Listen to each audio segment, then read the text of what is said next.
अब हम पार्ट 4 चंद्रशेखर आज़ाद के आगे की जीवनी के बारे में जानेंगे। अभी तक मैंने बताया कि उनका नाम आज़ाद कैसे पड़ा। अब हम उनके आगे की जीवनी के बारे में जानेंगे।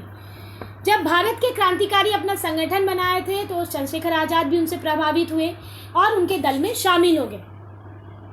सभी क्रांतिकारियों का मानना था कि चंद्रशेखर अंग्रेज अहिंसात्मक यानी अहिंसा से बिल्कुल नहीं मानेंगे।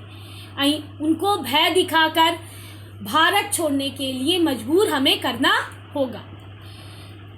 चंद्रशेखर आज़ाद जिस क्रांतिकारी दल के सदस्य बने थे उनके पूरे भारत में उसकी शाखाएं फैली हुई थी, लेकिन उस क्रांति दल के सामने बहुत सारी समस्याएं थी।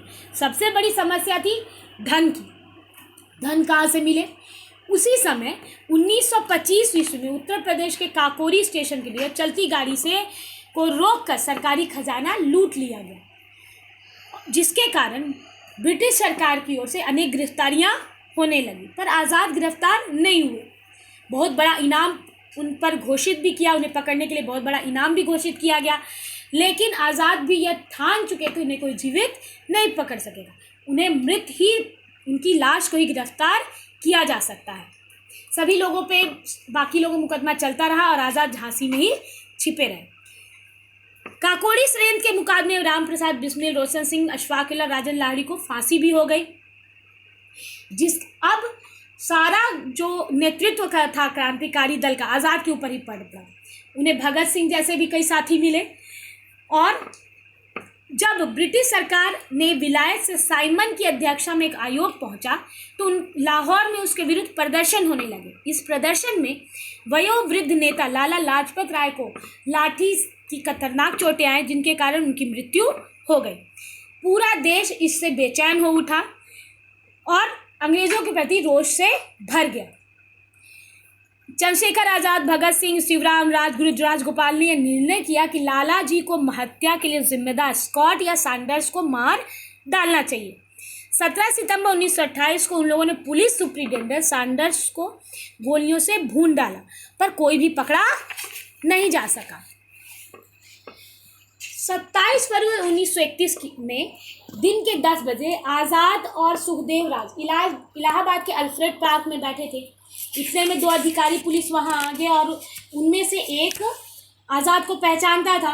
आज उसने आज़ाद को देखा और लौट कर अपने खुफिया पुलिस के सुप्रिंटेंडेंट नाट बाबर को खबर दे दी। नाट बाबर खबर सुनते ही वहां पहुंच गया और उसने गोलियां चलाना शुरू कर दी। दोनों तरफ से गोलियां चलने लगी। नाट बाबर की गोली आज़ाद की जांघ में लगी और आज़ाद की गोली नाट बाबर की कलाई पर, जिससे उसकी पिस्तौल छूटकर गिर गई। सारे पुलिस वाले आज़ाद पर गोली चला रहे थे और आज़ाद के पास उस समय हमेशा काफ़ी गोलियां रहती थी, जिसका उन्होंने इस समय खूब उपयोग किया था। आज़ाद नाट बाबर को किसी तरह से भी मार डालना चाहते थे। जिस पेड़ की वो आड़ में छिप गया था बंदूक छूटने के बाद, हाथ से जब उसकी बंदूक छूट गई तो नाट बाबर एक पेड़ की आड़ में छिप गया। आज़ाद उस पेड़ को छेद कर नाट बाबर को मार डालना चाहते थे।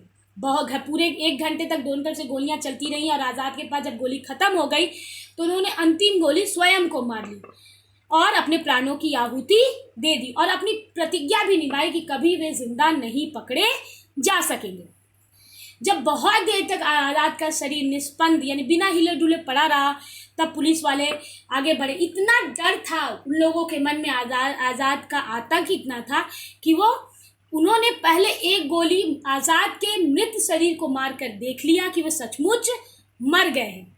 जिस स्थान पर आज़ाद शहीद हुए आज उनकी प्रतिमा वहाँ स्थापित की गई है। वहाँ पे उनकी एक प्रतिमा स्थापित की गई है और जो भी व्यक्ति वहाँ जाता है उस वीर आत्मा को अपनी श्रद्धांजलि अर्पित करता है।